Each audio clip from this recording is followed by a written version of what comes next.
The Tour de France, cycling's most prestigious event, and Chris Froome's race to win, until he crashed out in the Dauphiné, leaving the field more open than it's been in years.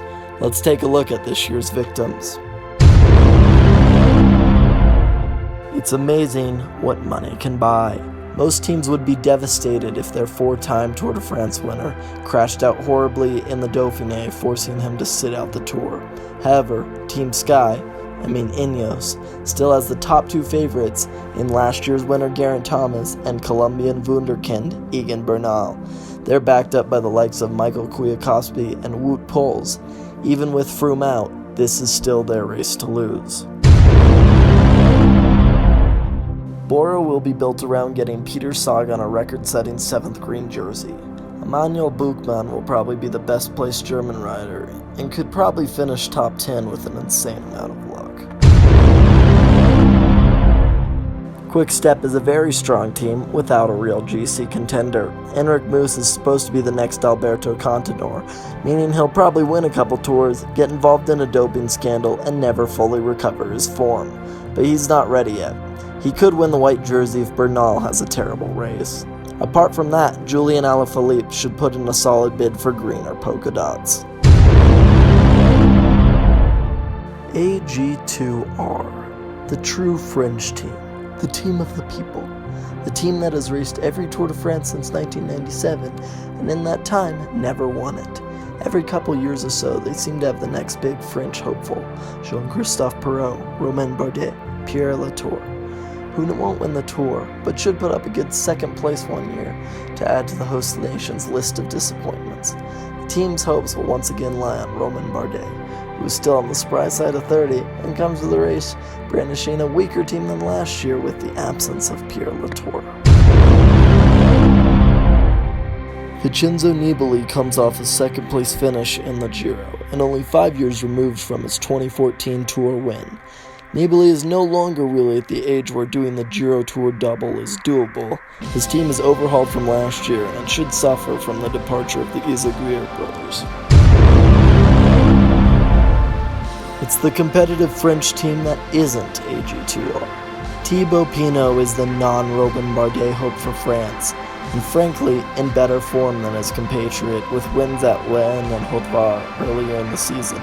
His weakness lies in his team, who, barring a great ride by David Gaudu, will probably disappear in the mountains.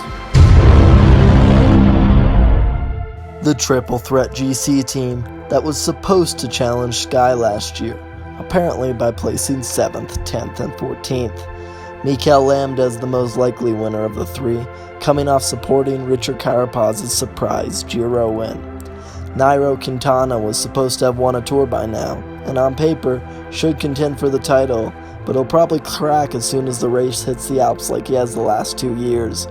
Alejandro Valverde has somehow still not retired. Movistar should probably look at devoting their resources to one leader if they don't want a repeat of last year's debacle. Jakob Fuglsang won the Dauphiné and has had a pretty good season this year, and thusly is apparently a major GC contender despite placing in the top 10 only once in 13 Grand Tours. Astana is a strong team with the likes of Gorky Izagirre and Alexei Lutsenko, but at 34, Fuglsang is a top 5 hopeful at best. This is one of those teams that's probably trying to get both green and yellow. Primoz Roglic is missing the race to recover from the Giro, so GC duties fall to Steven Kruijswijk, who can probably take the help of Kiwi George Bennett and ride a mediocre Tour to a 5th place finish. Jumbo-Visma will also be trying to set up stage wins and green jersey contention for Dylan Groenewegen. Most likely, they spread themselves too thin and both bids fail. It's the American team with a full one American. Colombian Rigoberto Urán comes into the race as their top GC guy, but TJ Van Garderen will be there to support him and disappoint unrealistic American expectations. The Yates twins are here because Britain didn't already have enough top-tier contenders. Simon is supposed to be working for Adam this year in order to repay him for helping him win last year's Vuelta. Simon is generally the stronger rider though, so that could change depending on how things go. It's BMC without any of the GC contenders. Van Garderen and Porter gone. Greg Van Avermaet might be able to win a stage. Dan Martin has been cursed with bad luck over the past couple tours. He's always pretty fresh in the mountains, but he loses time on the flats and time trials where he shouldn't. Fabio Aru seems to have been relegated to below contender status over the last couple years, so he'll probably be Martin's main support rider on a weaker team. Richie Porte transferred from BMC at the start of 2019 and comes to the tour with a lot less hype than he has the past couple years.